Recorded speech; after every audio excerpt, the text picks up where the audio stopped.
guys, welcome to our channel Education Academy class 12th economics NIOS। और आज हम cover करेंगे अपना इकोनॉमिक्स का chapter number 4 the problem of unemployment poverty and inequalities. तो start करते हैं हमारे MCQ नंबर 1 से। हमारा क्वेश्चन नंबर 1 कहता है A state of worklessness of a person who is fit and willing to work at the current wages rate is called। तो इसमें हमसे पूछा गया एक वर्कलेस पीपल जो क्या कहते हैं फिट है और क्या कहते हैं काम करना भी चाहता है, तो हम उसकी उस स्टेज को क्या बोलेंगे? A employment, B unemployment, C voluntary unemployment, या D none of the above. आप अपना आंसर कमेंट बॉक्स में बताएं।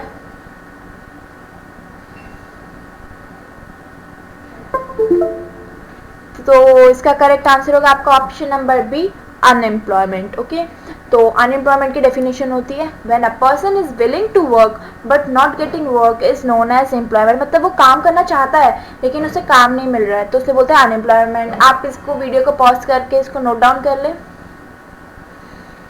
चलते अपने नेक्स्ट क्वेश्चन पे।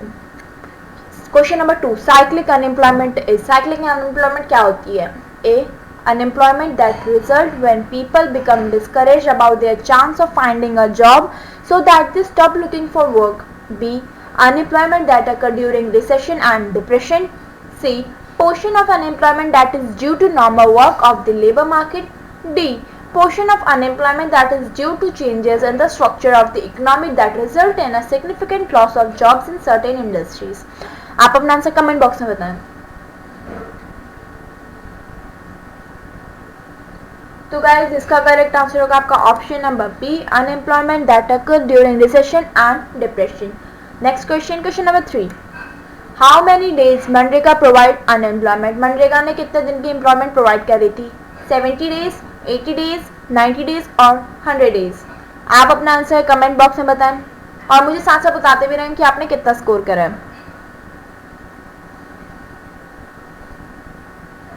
तो इसका करेक्ट आंसर होगा आपका ऑप्शन नंबर डी 100 डेज। ठीक है, मनरेगा ने हमको नहीं मतलब जो अनएम्प्लॉयड पर्सन थे उनको 100 डेज की एम्प्लॉयमेंट वो दी थी।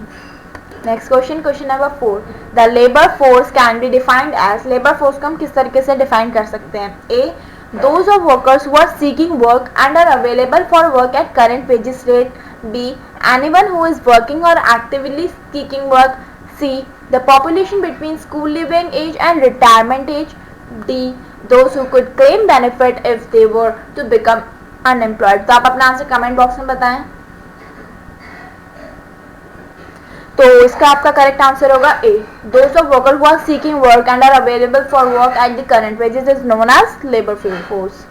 Next question, question number 5, the level of income or expenditure below which a person cannot sustain him or herself at ongoing market price। तो इसमें पूछा गया लेवल ऑफ इनकम और एक्सपेंडिचर, मतलब हम कितना कमाते हैं और इतना कितना खर्च करते हैं, उसके बिलो जो पर्सन मतलब ऐसा पर्सन जो कि उसके बिलो भी जाता है, मतलब वो ऑनगोइंग मार्केट प्राइस के अकॉर्डिंग उसकी ना तो इनकम है ना वो उतना एक्सपेंड कर सकता है। तो उसे हम क्या बोलते हैं? Unemployed, employment, unemployment, poverty line या नन ऑफ द अबव। आप अपना आंसर कमेंट बॉक्स में बताएं।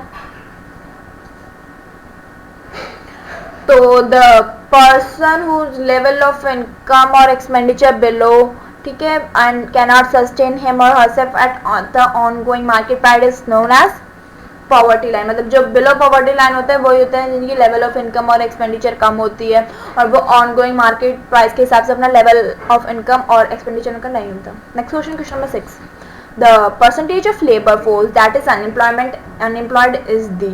तो जो परसेंट ऑफ लेबर फोर्स है जो कि अनएम्प्लॉयड है उसको हम क्या बोलते हैं? Unemployment rate, unemployment population ratio, unemployment rate या लेबर फोर्स रेट। आप अपना आंसर कमेंट में बताएं। तो इसका करेक्ट आंसर होगा आपका एक second option number C unemployment rate। Okay, next question, question number 7, the situation wherein a person does not receive the remuneration she deserve from his or her present occupation and also his or her capabilities are not fully used is called। तो इसको हम क्या बोलेंगे? मतलब एक person है जो क्या कहते हैं वो काम तो कर रहा है लेकिन उसकी कैपेबिलिटी उसके ऑक्यूपेशन के हिसाब से फुली यूज नहीं हो रही है। A employment, B unemployment, C under employment या D none of the above. आप अपना आंसर कमेंट में बताएं। तो इसका करेक्ट आंसर होगा आपका सी, वो अंडर एम्प्लॉयमेंट। तो इसको मैं आपको समझाती हूँ कैसे होगा। समझ लो ये एक फार्म है, इस फार्म में एक फार्मर है, उसके 2 बेटे काम करते हैं, ठीक है, उसके 2 बेटे काम करते हैं यहाँ पे। तो वो दोनों यहाँ पे काम करके ये समझ लो वीट का फार्म है, किसका, वीट का, वीट मतलब गेहूं का, वीट का फार्म है। वो प्रोड्यूस करते हैं 10 kg वीट, ओके। अब ये जो 2 फ्रेंड है ना, मतलब 2 भाई हैं, इनका एक फ्रेंड है, वो है शाम, ठीक है, मान लो वो शाम है। अब वो शाम के पास काम नहीं है, वो उसको बोलते हैं तू एक काम कर, हमारे फील्ड में आ जा, ठीक है, हमारे फील्ड में आ जा, यहाँ पे हम सब मिलके काम करेंगे। तो अब वो यहाँ पे फील्ड में पहले 2 जने थे, फार्मर के बेटे थे 2 जने, वो काम करते थे।